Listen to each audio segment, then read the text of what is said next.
let's get on to the first big topic here because we have a lot to catch up on after the last few weeks. So first big topic today on Pro Soccer Talk, analysing the 2022-23 Premier League fixtures. It's out, gents. The schedule, all 380 games, has been released since the last time we spoke.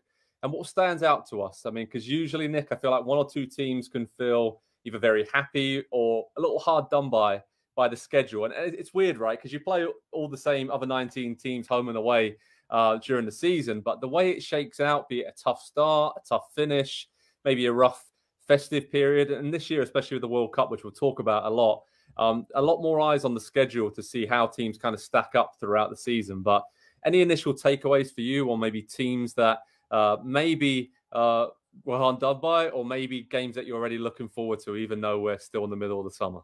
Yeah, so the thing that I found most interesting as I analyzed the sort of big boys, as we like to talk about them, is that Man United has an interesting situation, right? So it's going to be new players, a new coach, a new system, and the chance to overanalyze everything that happens. And then you look at August 20th and September 3rd, Liverpool and Arsenal both come to Old Trafford. And while the situation should be, it's going to take some time. It's going to take some time. Imagine they get a result from Liverpool that early in the season and then, build it up with a win against Man United or against Arsenal, excuse me. It's going to be interesting to see how much time Erik ten Hag actually gets with two big games that early in the season.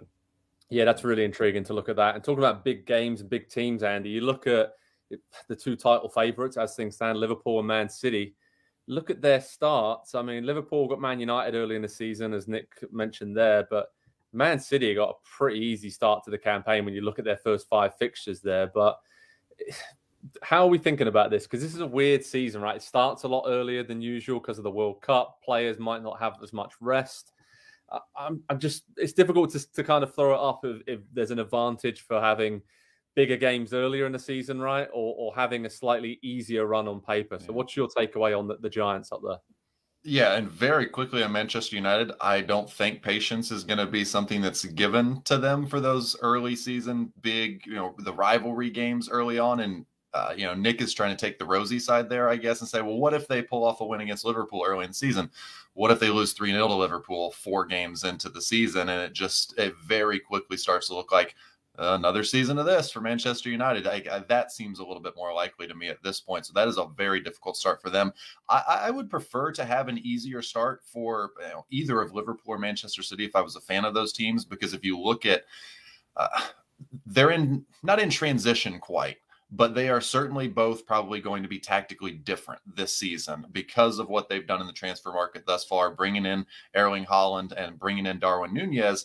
They are going to have to change some things. And so you want to be able to have, I think, a few games early on in the season where not easy games, but games that you're expected to win, games that you're going to have a ton of possession, games that you can really work on things in a live situation. You can train it all day, and we know how meticulous Pep and Klopp both are on the training field, but it doesn't compare until you get out there against another team that is set up to stop you, that has been working on you all week, and then you really have to show that evolution of what these teams are going to be. And I think that's probably, with regards to the schedule and the transfers that have happened already, that's the most exciting thing to me is we have Liverpool and Manchester City so established in this Premier League after the last 3 or 4 years now that they've been battling head to head.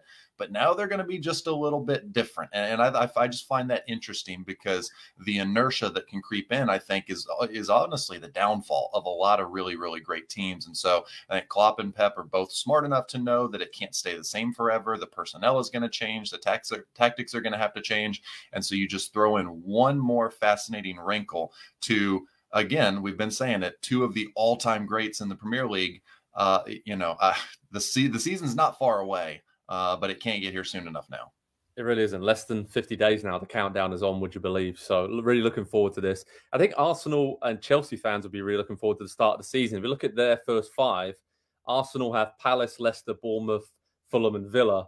And Chelsea have Everton, Spurs, Leeds, Leicester and Saints. And I think there's an opportunity there for both those London clubs to really get off to a flying start, especially with, I think we're going to see a lot of changes at both teams in terms of the players and the personnel. Arsenal are trying to make moves, and now Chelsea with some of their backroom staff being sorted out. It seems like they're going to be bringing in some new attacking players as well, which is really exciting with Lukaku moving on and, Thomas Tuchel getting a bit more help there in the final third, or maybe players that suit that system slightly better. But in terms of teams that struggle, I do feel sorry for poor old Bournemouth, the newly promoted team.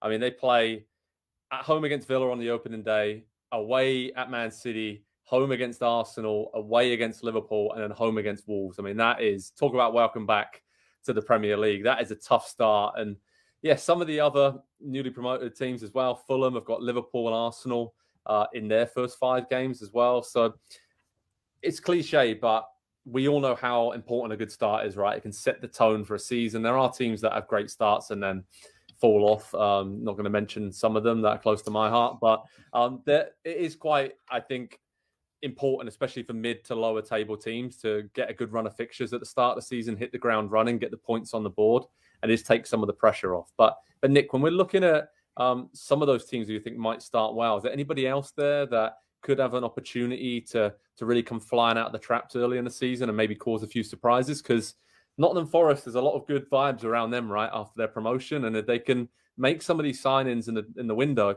it's not a terrible start for them. It isn't. And the other thing I've been looking at is a team that has a chance to get a win kind of early and then build it back with maybe a surprise here. A little bit of playing with house money, if you will, right? So Palace, I know that there are some expectations there, but they're brutal start, right? At the same time, are they at a point where there's enough confidence in the process, there's enough confidence in what they are building, that fans are just kind of hoping for some glimpses?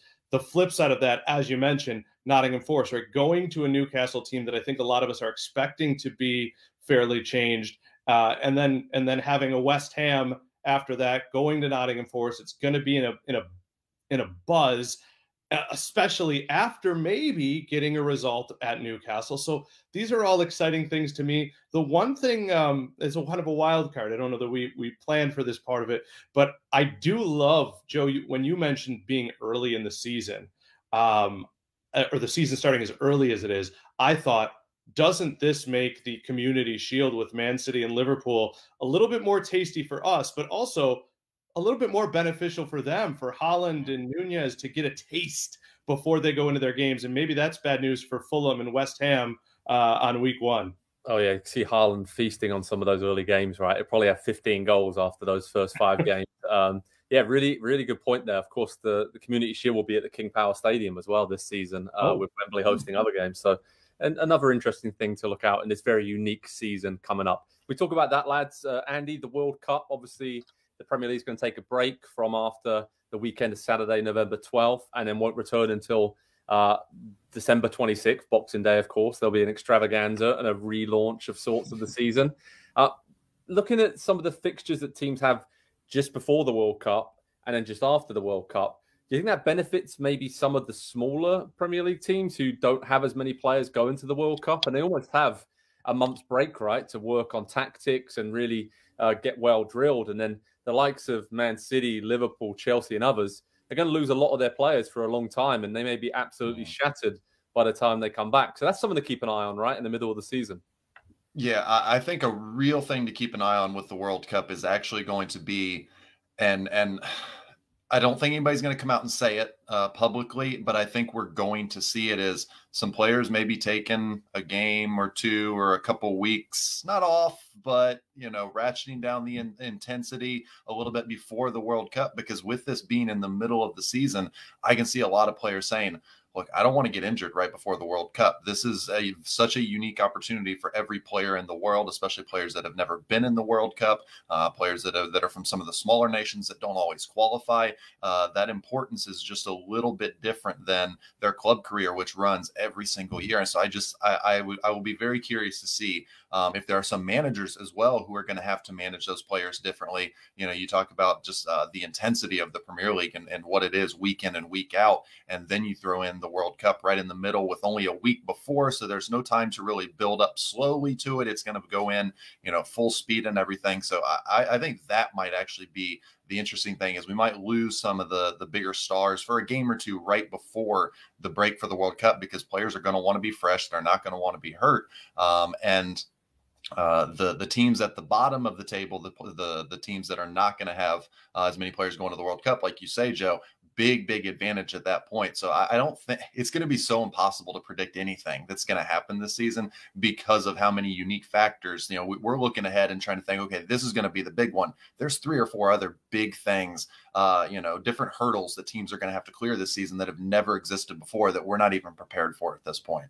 Well, of course, as well, it's the season starts early, and then there's not an international break until the end of September, where usually there's one in early September, and that's the only one. So teams are going to be going flat out Champions League, Europa League, Cup competitions, all wedged in to a crazy, 4.5 month period, and then talk about the World Cup and how massive that is for so many of these players in the Premier League. So yeah, great point there, because I think a lot of managers, even if they want to play their star players in every single game, I think they're going to be thinking, in the case of Pep, should I rest Kevin De Bruyne for a couple of weeks for the World Cup, and then he'll come back hopefully fresh and there won't be risk of an injury. So yeah, a lot to unfold and unwrap between now and when the Premier League season starts. But head over to Pro Soccer Talk on NBCSports.com and you can see the latest full schedule for all 380 games this season. Gents, I can barely wait. The countdown is on already, and it's going to be, as we said, a very unique season in the Premier League. Hi there, I'm Rebecca Lowe, studio host for NBC's coverage of the Premier League. Don't forget to hit subscribe to watch highlights all season long, and be sure to tune in for Premier League mornings every weekend at 7 a.m. Eastern. And for even more content, head over to Peacock, where we've got live games, original series, and a dedicated round-the-clock Premier League channel featuring studio shows, classic matches, and much more.